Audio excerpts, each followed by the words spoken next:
This is Robyn Leslie with onlytheinspired.com, and I have the beautiful Miss Violet Detre here with me. So I can't wait to get into finding out who she is and what she does. She's got quite a story and some very cool stuff to share. So, Miss Violet, in a couple of minutes, describe who you are and how you help people. Well, first of all, thank you, Robyn, for doing this, and thank you so much for having me here. I'm very excited to be here. What I do is I'm a professional Christian coach. I'm also a speaker and author. And my niche is Christian entrepreneurs. My vision is to help them to thrive, to get out of overwhelm and burnout, and to actually start loving their calling, their business, and their life again. Awesome. There's a lot of people in overwhelm and burnout. There's a lot of people there. So how did you get started in this business? What event or series of events happened to get you to do this life coaching? Well, of course, it's a long story. I'll try to keep it brief. When I was very young, I loved school. And my neighbor, he actually failed the first grade. And to me, that was so shocking. I said, how in the world can somebody fail at something that it comes so easily to me, something that I love so much? And since that point, I've always wanted to see people to grow to their fullest potential. But then there were a lot of life challenges that happened. And actually, I let these things get to me, which now I've overcome that. I'm on the other side of that. But I went through a lot of struggle, not figuring out what purpose I had in life, what I was supposed to do with my life. And I went through some health issues. It was very hard for me to function for a large period of time. It got worse and worse. And because of these life challenges, some of them are, I was molested when I was about 5 years old. And also I felt rejected because I gave my heart to Christ when I was about 8 years old. And because of that, I felt different. And when I went, I felt like I didn't belong. And to me, my little brain back then, it translated it as rejection. And I just internalized all these things. And because of that abuse and other things that were happening in my life, I built these walls that what I was trying to do is keep myself safe. But when you build walls, you not only keep things from coming in or, the dangerous or the bad things from coming in, but you also don't feel those wonderful moments fully. So I was dissatisfied with life and I went through a really hard time. I had several suicide attempts on different occasions because I let the negative, destructive patterns in. I allowed them to take over. But what happened was I went through a journey and I started learning that life is not as bad as I thought. It was mostly in my mind. And I practiced these, what I call healthy happiness strategies to get me out of that. And like I said, from the beginning, I always loved school. And when I changed my mind, and also I found a naturopathic doctor who helped me to switch my eating completely, I started feeling better. And I said, what am I going to do with myself? And my husband, he's in the military and they work long hours. Mm-hmm. I found out that one of his coworkers was going to Liberty University and he was getting really good grades. And I said, well, I'm getting better. Let me try this. I looked up at the catalog to see what I would like to do. And there was coaching. And that was my first experience with coaching and part of my journey of learning to help other people, learning to support other people. After that, I went to a master's program at Lewis University and I got my professional and executive coaching certificate. And since then, I've been trying to grow my business. From there, I'm still working on it, but that's basically the gist of it. Well, that's awesome. And I appreciate you being vulnerable. There's so many people that have been through some of the things that you talked about, you know, being molested and stuff like that. There's just a huge number, and I'm one of those. And, you know, being a suicide survivor, you know, that's something some people don't have the courage to talk about, but it's nice when you can connect with somebody and see them on the other side of that, you know, somebody that was in such a dark place and now, you know, they're thriving and they're sharing their stories and helping others to come out of that dark place. And yeah, and building the wall, especially as a little kid, you think you're protecting yourself, but then you have to figure out how to break down that wall so you can actually love and live freely. That's beautiful. I appreciate your honesty. So what is your ultimate vision for your business? That's what I'm working on right now, because initially it was coaching. I was so excited about it. I love helping people. I love giving people results. One of my clients, he actually got a promotion, and it was interesting because it seemed like in coaching he was struggling, but he just raves over my coaching, and I've helped other people to, you know, gain some tangible results, but my business wasn't growing. So I'm not sure if I need to learn more about the business and marketing side and still work on that. But I'm also holding it loosely, because if this is not what God has for me, this is God's business. And whatever he has for me, I'm holding on to it, but loosely.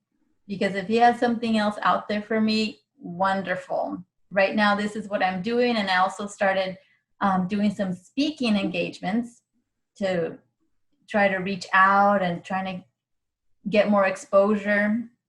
And like I said, I'm also an author. So I'm trying different things and see if, you know, and it may not be either or, it may be both, and there may be something new that comes out of this. So I'm kind of in an adventure trying to figure out what I want to be when I grow up still. But it's important to all of you out there, even if you don't know your purpose, what people call, you know, your one purpose or passion, still don't get frustrated. Take action.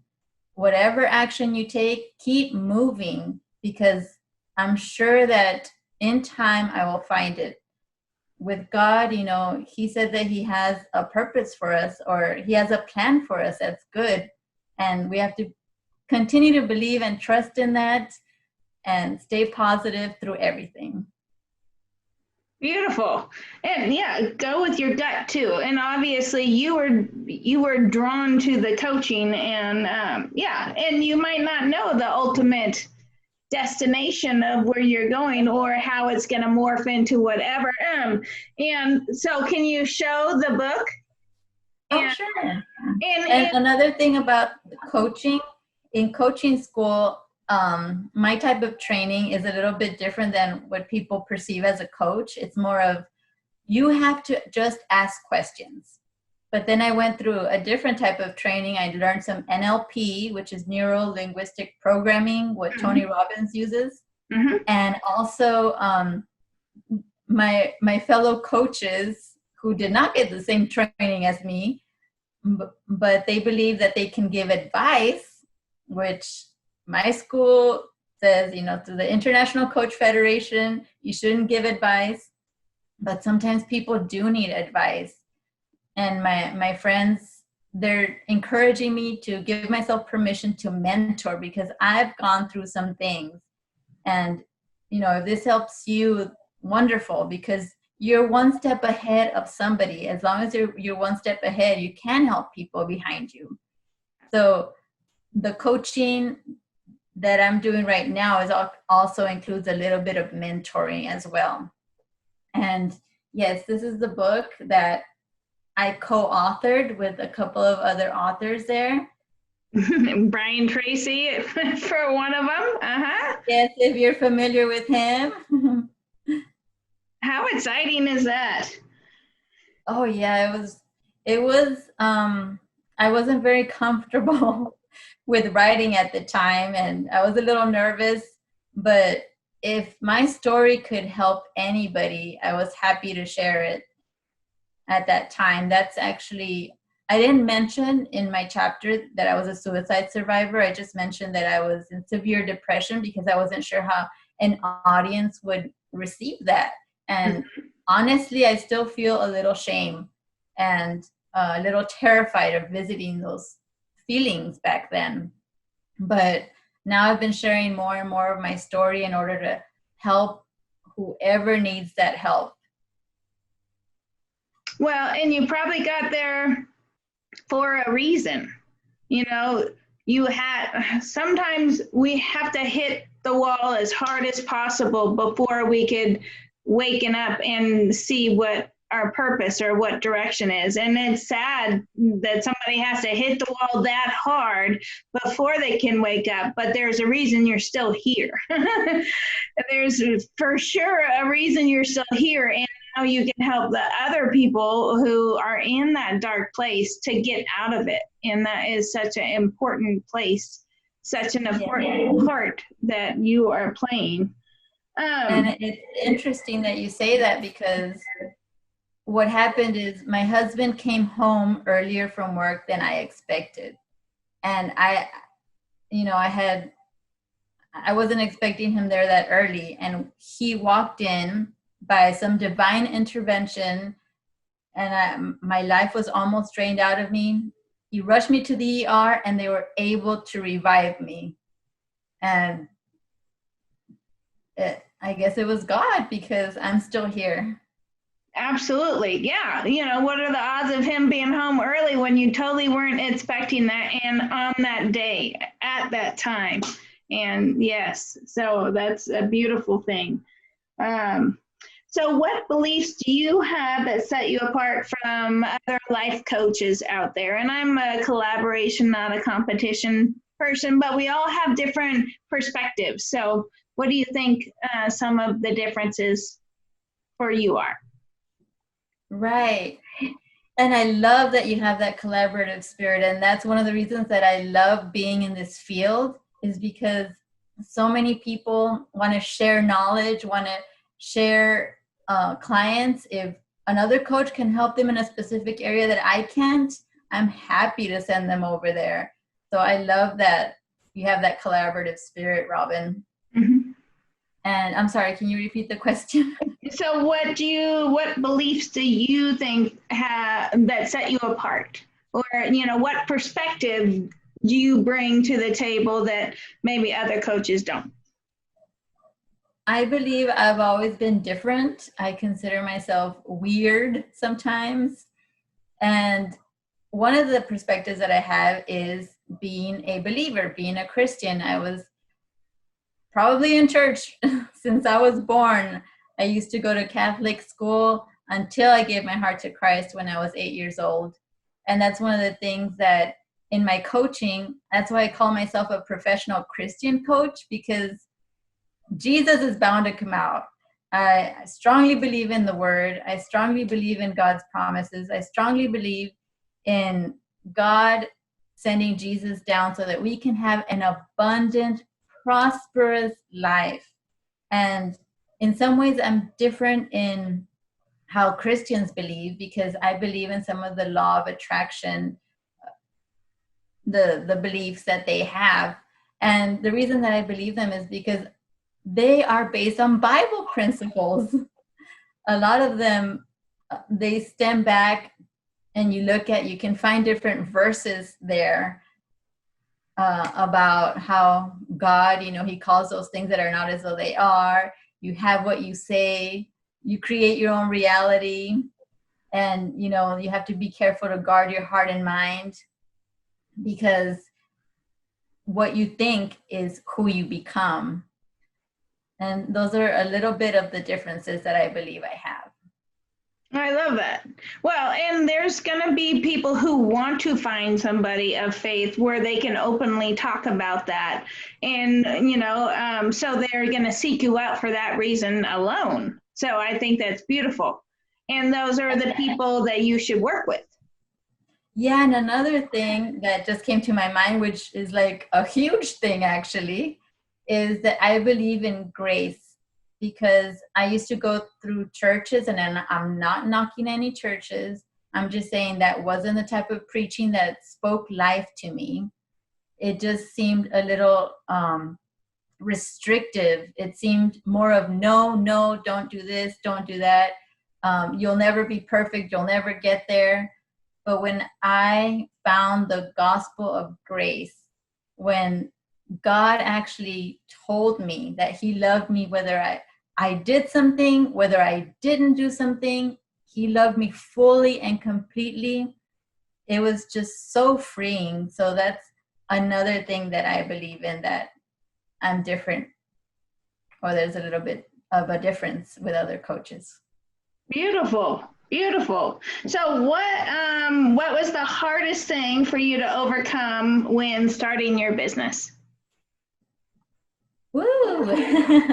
How long do you have, Robyn? We're good. There's I guess I want to say it's attracting clients. I don't necessarily like having to impose myself on clients, is what I feel like.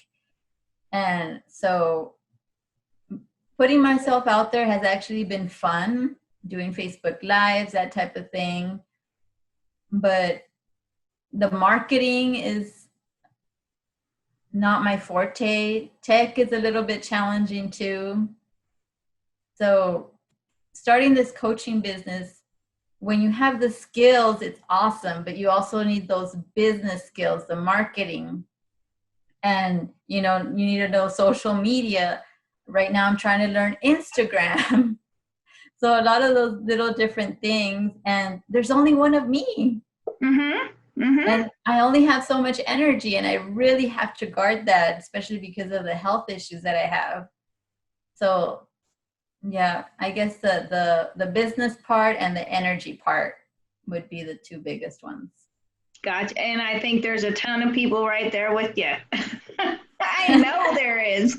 I know there is for sure.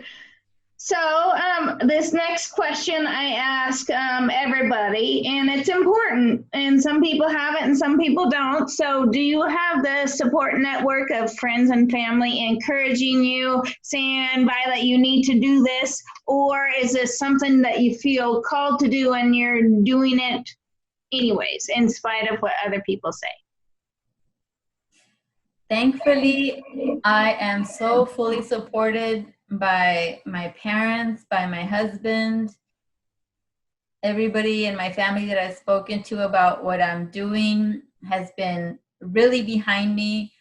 I just did a joy challenge. I just completed hosting a 3-day joy challenge. And my dad, he's actually watching the replays.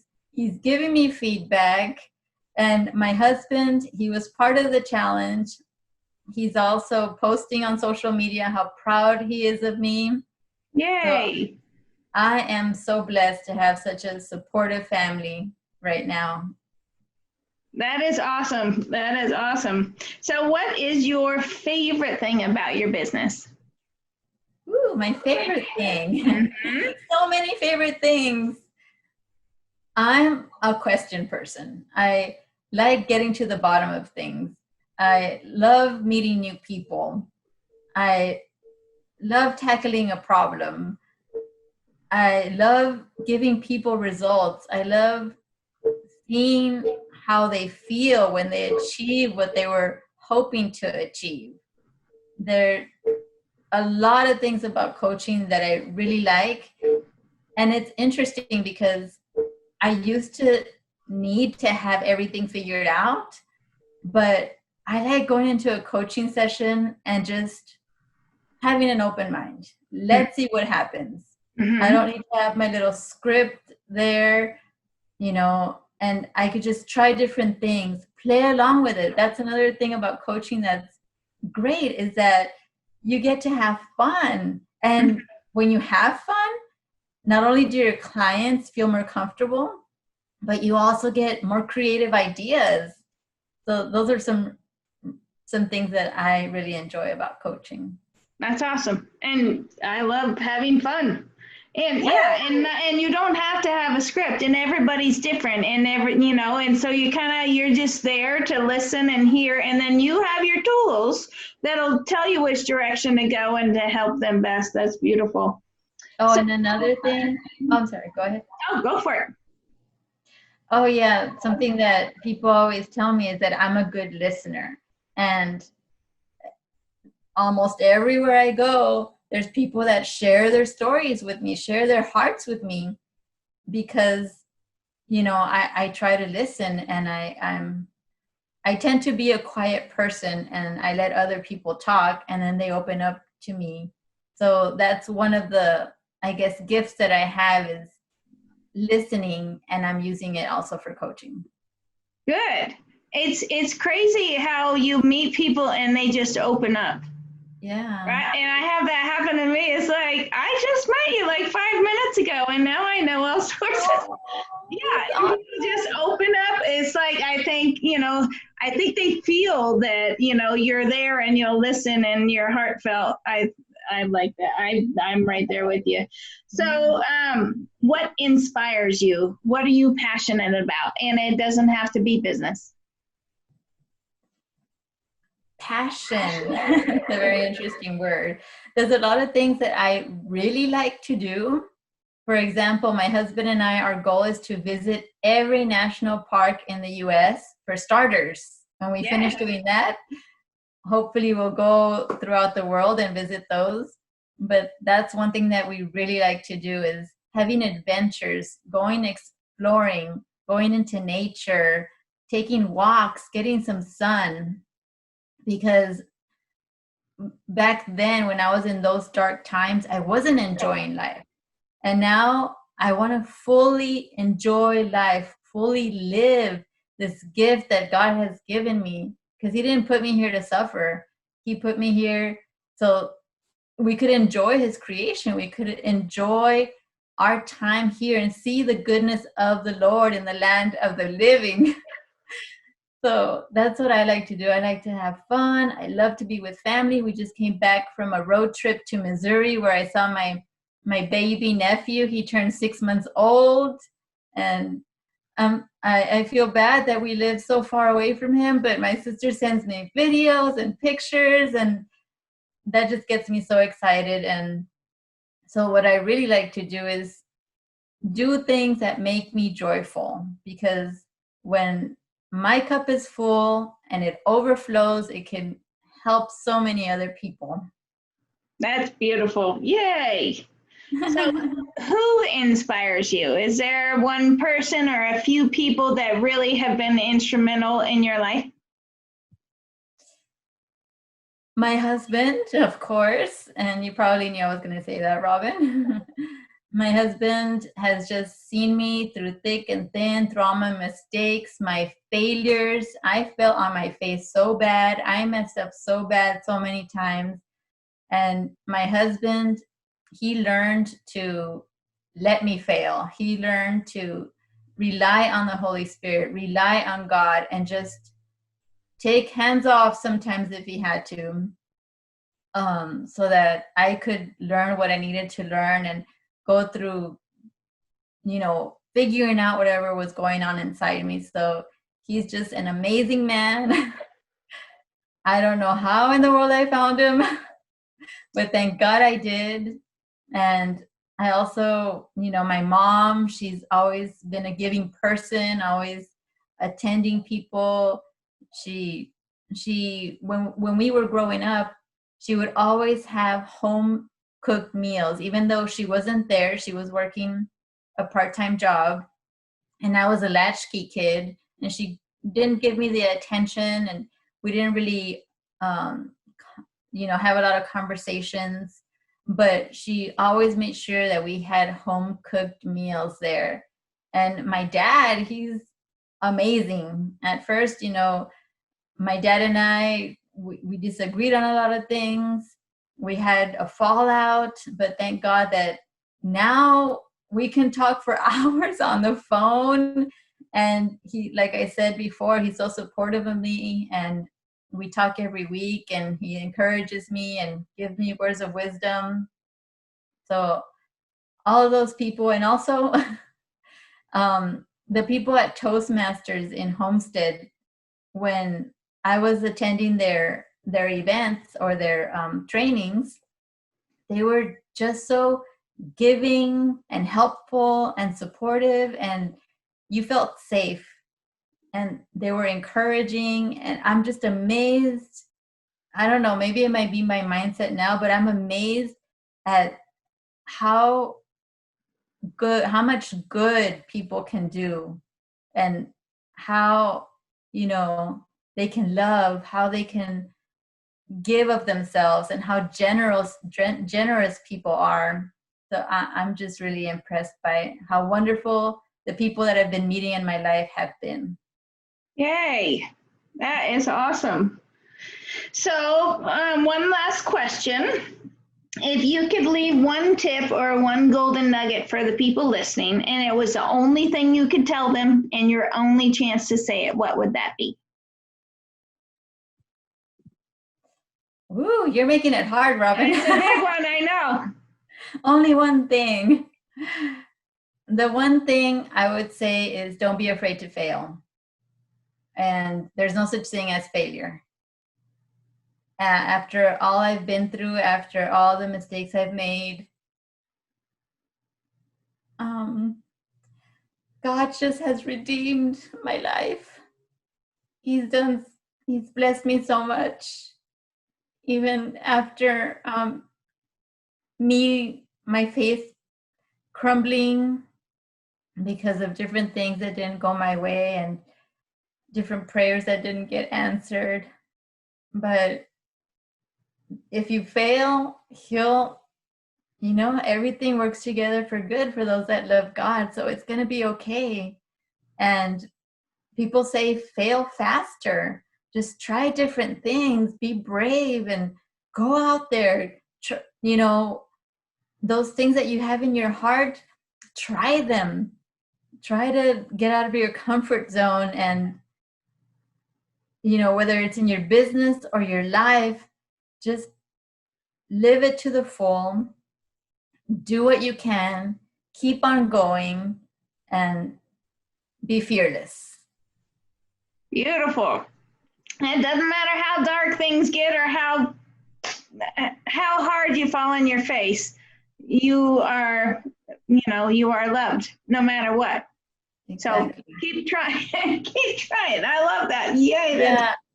When one of the people, because I like I said, I try to commit suicide on different occasions, and one of the times this counselor, he told me, just keep swimming, like in the Nemo movie. Uh-huh. I forgot what the little fish was called.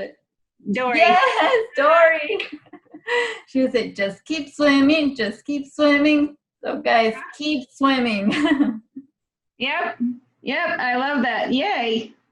So is there anything else that you would like to share with everybody before we give them a chance to get your chapter in the book?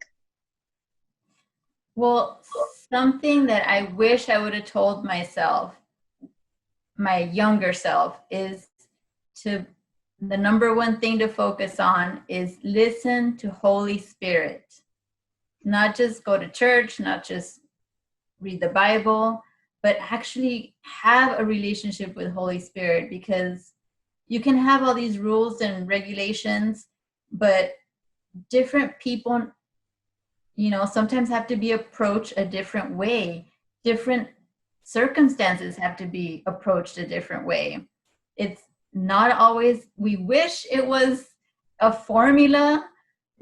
And thank God that we have the Holy Spirit, because he can give us this wisdom from above, from an all-knowing God, that we will be able to help people.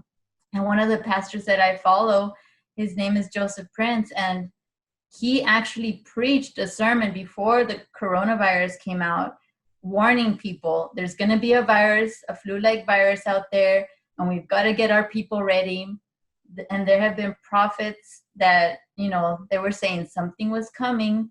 So, you know, I hope that the Christian community out there will be more open to hearing from God, hearing from Holy Spirit, so that we can help humanity, help this world to thrive, you know, all the time. That's beautiful. And I think there's a lot of people who have a hard time hearing.